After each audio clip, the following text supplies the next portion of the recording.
The outlaws thought a shallow grave was the perfect end for this new lawman. But they had no idea they just buried the military's most lethal hunting legend alive. And now, he's coming for them all. This is Badland. The year is 1890. America is a vast, unforgiving landscape where the ghosts of the Civil War still haunt the living. We first see a gritty U.S. Marshal, Matthias Breacher, silhouetted against the Mississippi horizon on his loyal horse. He is approaching a secluded farm. This land is the hideout of a formidable man named General Corbin. Once a high-ranking leader of a Confederate Army regiment, Corbin's glory days are long gone. Now, he spends his time orchestrating violent robberies and hunting down innocent people with a loyal gang of outlaws. When Matthias arrives, Corbin demands to know why this stranger has stepped onto his soil. Matthias doesn't blink. He calmly informs Corbin that he is a representative of the law. To prove it, he reveals his U.S. Marshal badge and a heavy paper warrant. The document is clear. General Corbin is a wanted war criminal. His past is stained with atrocities committed alongside his soldiers during the bloodiest days of the Civil War. The U.S. Department of Justice has officially sentenced him to hang. Matthias is simply the messenger sent to collect him. The Marshal offers a grim ultimatum. If Corbin does not surrender peacefully, Matthias will be forced to use lethal violence. Corbin just smirks. He remains unrepentant, claiming he only did what was right during the war. Surrounded by his own gunmen and bristling with weapons, he mocks the legal document. Corbin draws his pistol, declaring that he will kill Matthias and leave his body swinging from a tree. He even offers the Marshal one final drink before his life ends. But Corbin has underestimated his opponent. Matthias is a legendary marksman, a man whose speed is faster than the eye can follow. In a heartbeat, he draws and fires. All four outlaws are struck down simultaneously. None of them even had the chance to clear their holsters. With the threat neutralized, Matthias checks his list and prepares to track his next target. While traveling, he stops to send a telegram to his superior, Senator Benjamin, America's very first black politician. He reports that he gave General Corbin every chance to follow the law. However, Corbin chose the path of violence, leaving Matthias no choice but to eliminate the general and his entire crew. I am now moving toward the location of my next target, the telegram concludes. Back in the city, the senator's assistant is skeptical. He asks why such a high-stakes, dangerous mission was given to Matthias specifically. The senator's answer is chillingly logical. He knows these war's criminals will never admit their sins. In their minds, the atrocities were just part of the war.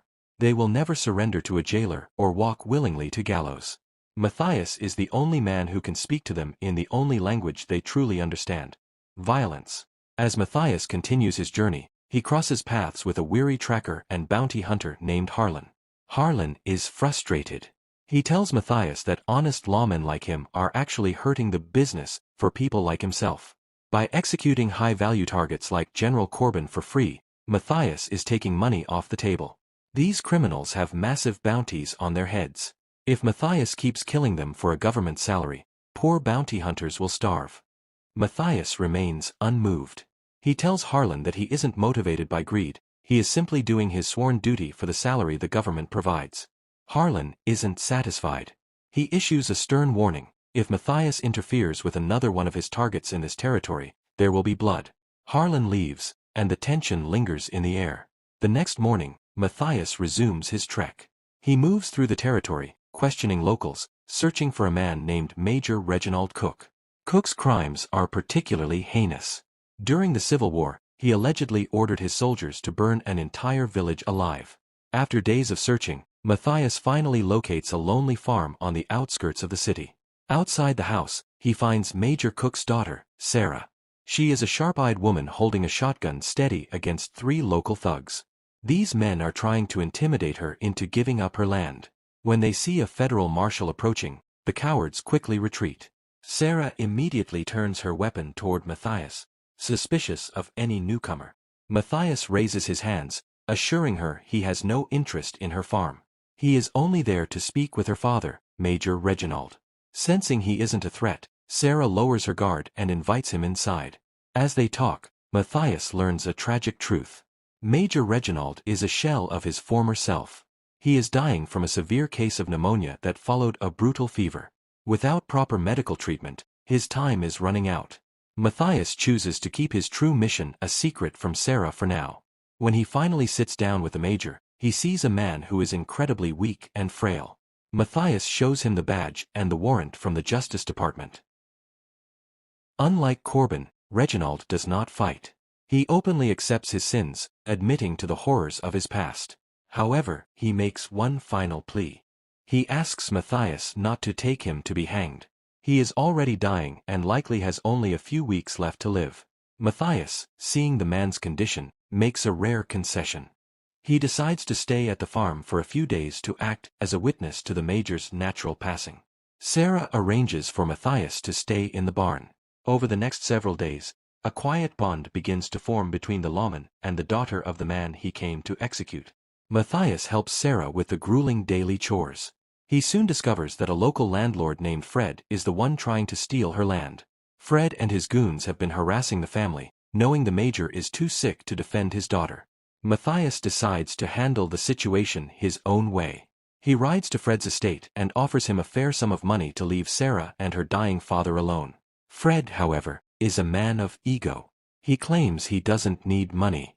Instead, he challenges Matthias to a brutal hand-to-hand fight against his strongest fighter. The deal is simple. If Matthias wins, Fred will never bother the Cook family again.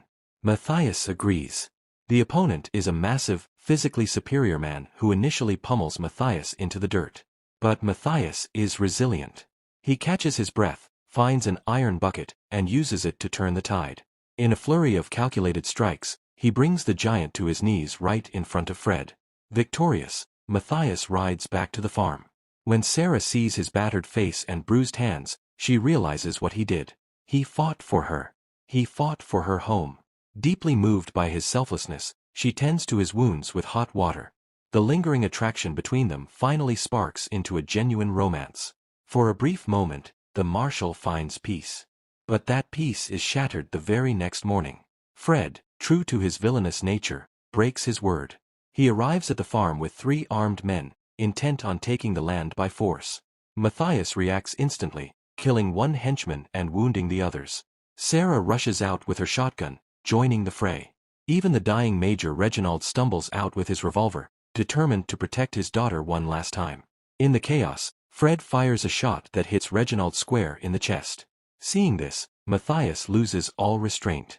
He riddles Fred with bullets, ending the landlord's reign of terror forever. Sarah collapses over her father, sobbing as he breathes his last breath. Matthias remains by her side. He constructs a sturdy wooden coffin and helps Sarah bury her father on the land he died protecting. It's a somber moment. Matthias tells her he must leave. His work is not yet finished. He has another target in New Mexico. They say a painful goodbye, and Matthias rides away, leaving a piece of his heart behind. After weeks of travel, Matthias reaches a dusty city in New Mexico. He is hunting a man known as Captain Huxley. He checks into a local hotel, a place where young women are forced into a life of prostitution. The owner, Alice, is a kind soul trapped in a bad situation. When a corrupt local policeman begins harassing Alice and the girls, Matthias intervenes. He brutally breaks the officer's wrist and shoots him through the hand to make a point. The commotion brings the sheriff and a squad of deputies. Matthias wisely lowers his weapon, but his eyes narrow. He realizes that the man wearing the sheriff's star is none other than Captain Huxley, the war criminal he has been tracking. Huxley is now the law in this town, making it impossible to arrest him conventionally. The sheriff de-escalates the situation, and Matthias plays the role of a simple traveler passing through.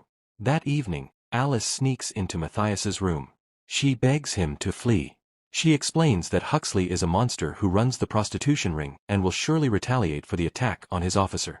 Matthias finally reveals his true identity. He tells Alice he is a marshal sent to bring Huxley to justice for his military crimes. He promises her that the sheriff's reign of terror is coming to an end. Alice leaves with a glimmer of hope, but the next morning, Huxley's men ambush Matthias in his sleep. They beat him unconscious and drag him to the jail. When Matthias wakes up, he is bound to a chair, facing Huxley. The captain has found his badge and documents. He mocks Matthias, but the marshal spits back that Huxley isn't fit to wear a uniform. In response, Huxley's men torture him in front of Alice. Eventually, Huxley decides a simple execution isn't enough. He orders his men to take the unconscious marshal outside the city and bury him alive. The henchmen dig a deep grave. As one of them reaches into Matthias's pocket to steal his badge and money, the marshal springs to life. He snatches the man's gun, killing him and his partner in a flash. Both outlaws tumble into the very hole they dug for Matthias. Wounded and bleeding, Matthias crawls back toward the city. He finds refuge in a church where Alice is praying.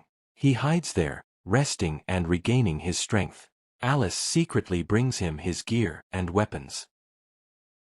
As the sun rises the following day, a rejuvenated Matthias emerges from the shadows. He storms into Alice's bar, opening fire on Huxley's corrupt deputies. A massive shootout erupts in the streets. Matthias moves like a phantom, picking off the police one by one. At one point, a desperate officer grabs a young girl to use as a human shield. Matthias doesn't hesitate. With a perfect shot, he eliminates the gunman and saves the girl. By the time Huxley exits his office, his entire force has been wiped out. He stands alone, humiliated before the townspeople. Huxley boasts that he is just as fast as Matthias and challenges him to a classic quick-draw duel. The rules are simple. The first man to draw and fire wins. They stand in the center of the street. As the church bell tolls, both men draw. 2 shots ring out simultaneously. Matthias's bullet pierces Huxley's chest, killing him instantly. However, Huxley's shot finds its mark as well, hitting Matthias in the stomach. Ignoring the pain, Matthias walks over to the dead captain. He rips the sheriff's badge from Huxley's chest and hands it to Alice.